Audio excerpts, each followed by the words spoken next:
What does clean data even mean to you? Like if I say the phrase clean data, is that important? Is it important to have clean data? Why is that good and why does it matter? Yeah, it's the lifeblood of the business at the end of the day. And I know that sounds like a cliche, but clean data really is.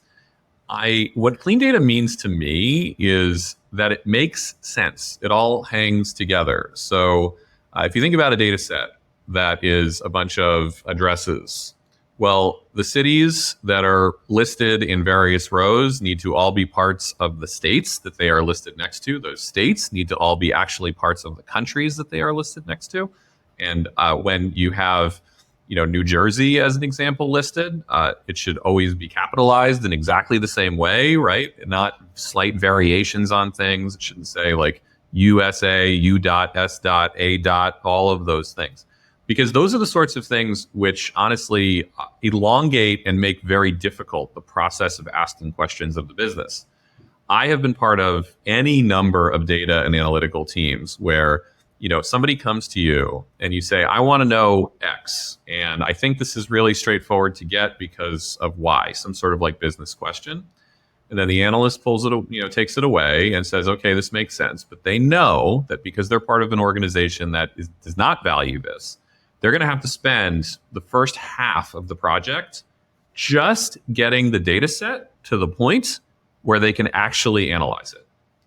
And so that's the dirty little truth about being on a data and analytics team, is that you spend a really unfortunate amount of time in most contexts just cleaning and scrubbing data, not actually even doing the fun stuff, which is analyzing it and talking to the data and seeing what it says, but just like getting it to a place where it's not gross. And that's because those who produce the data do not see themselves as accountable for producing clean, consistent data. So you bring up an interesting point here, which is that someone's cleaning the data at some point. Mm-hmm. It's really just a question of who. And, it could be that we could get people to put clean data into the system. It could be that there are some automatic things within the system that help clean up the data. So, for example, stripping all of the periods out of U.S.A so that it matches with USA, right? Normalizing data in that kind of way. And then it could also just be that, hey, we put the burden on analysts, right? We're going to have messy data in our CRM. And every time we want to answer a question, an analyst is going to essentially go and redo the same work that they do every time of cleaning up what all of the country names look like. As just one example, but there are, many possible ways in which that flavor of messy data can creep in.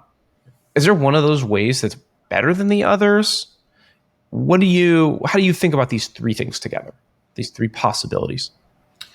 Yeah, so I think the most common example I see is that analysts wind up doing the data cleansing, the folks at the very end, like very downstream of all of this.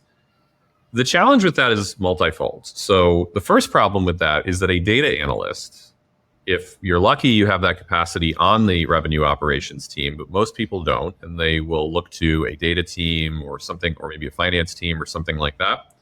They're too far removed from the day-to-day minutia of the business and why data structures exist the way they do. And so they wind up having to make a bunch of assumptions, some of which they're able to validate with the business, but most of which they just have to make. And those assumptions can lead to really, really different outcomes in the way that they're answering the question that's being asked.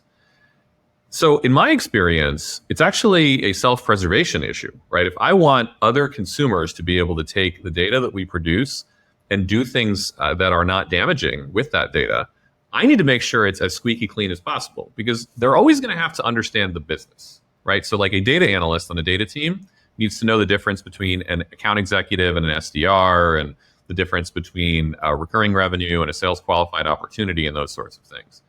That is already a huge education that they have to figure out, that is a little bit separate from their day job of being a really robust analyst. But if you have to then on top of that understand all the weird edge cases and nuances and corner cases, it's no good. I mean, an example that you and I experienced directly was, we at Mode, I remember we had in the early days the revenue query that one of the folks wrote that was to calculate our revenue. And I remember pulling it up and showing it to you and saying, Derek, why is this 500 lines? Like, it's revenue. This should be like 10 lines with like 2 things in the where clause. And you agreed that this is, every little weird nuance in that query was an opportunity for something to break. But that was what had to happen in order to ingest the data structures that were at the time in our CRM. I'm sad to say that I do remember that. It's common. It's so common. I see this all the time across companies everywhere. In fact, every company I've ever worked for had exactly this sort of situation when I arrived, which was that they felt like they could not count basic business operating metrics without doing a huge amount of gymnastics that, frankly, nobody really understood, because those queries would get written and then they would get left alone, not looked at, and all the institutional knowledge would melt away for why they existed in the first place. The punchline to that, I think, is, and that's why it's so critical for revenue operations to own this particular set of data and make it outstanding. Because if there is an owner, it certainly seems to me that revenue operations is the right one for owning the data that is, input and then ultimately presented through the CRM. I do think revenue operations is the correct owner for the go-to-market data, just writ large, all of it, making sure that it is clean, consistent, and all of that. And that is why over the last 10 years, I think there has been a trend of revenue operations teams not only coming together, so being born of siloed sales ops, success ops, support ops, things along those lines, but coming together and saying, hey, this go-to-market organism is something that we need to manage together. Because if you don't bring those teams together, they're going to self-organize. But also, those teams need to have SQL knowledge at a minimum. I would not hire somebody on my team that did not have SQL knowledge today. And I think that was probably a hot take a few years ago. It's becoming less of a hot take now. The second thing is revenue operations teams are having to build their own data engineering and analytics skill and capacity in-house. And that's not always because there is no data analytics or data engineering skill at the organization. Often there is a team like that, like we have that at Retool.